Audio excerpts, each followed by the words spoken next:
Channel को subscribe करके बेल icon को प्रेस करें।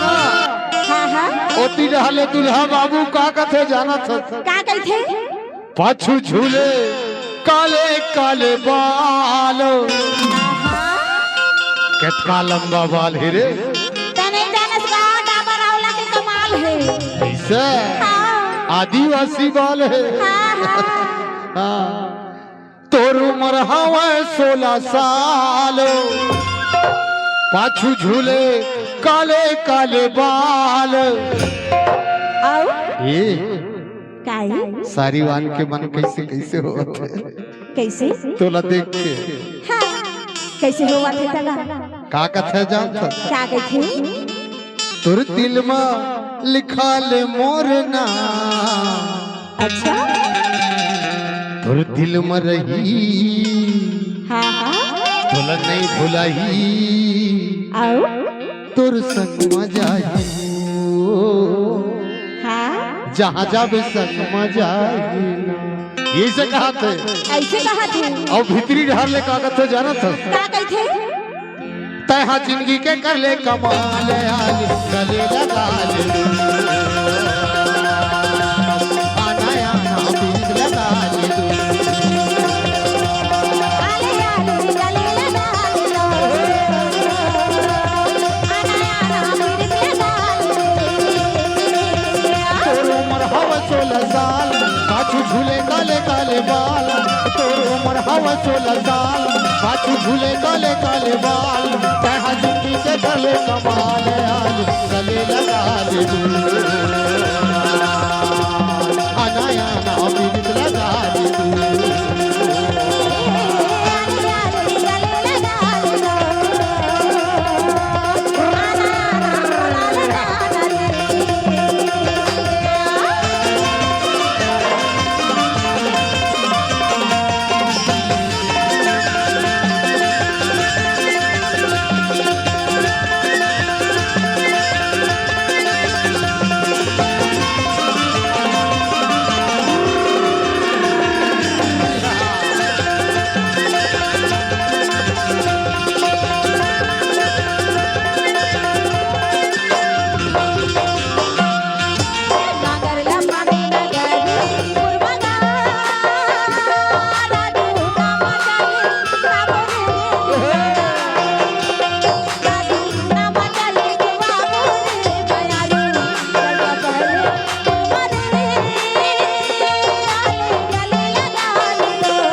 चैनल को सब्सक्राइब करके बेल आइकन को प्रेस करें।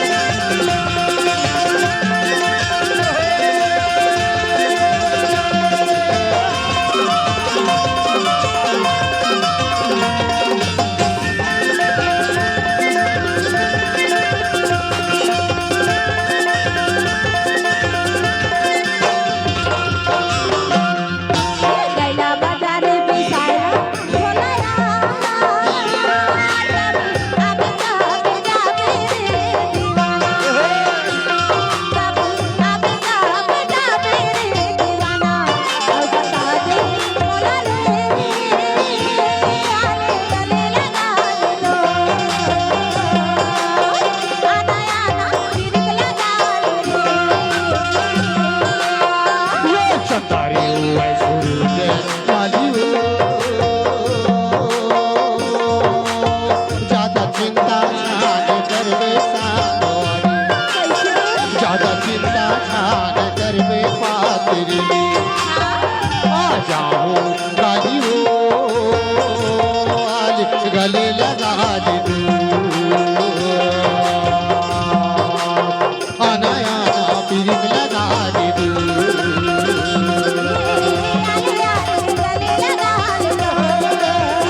कमाल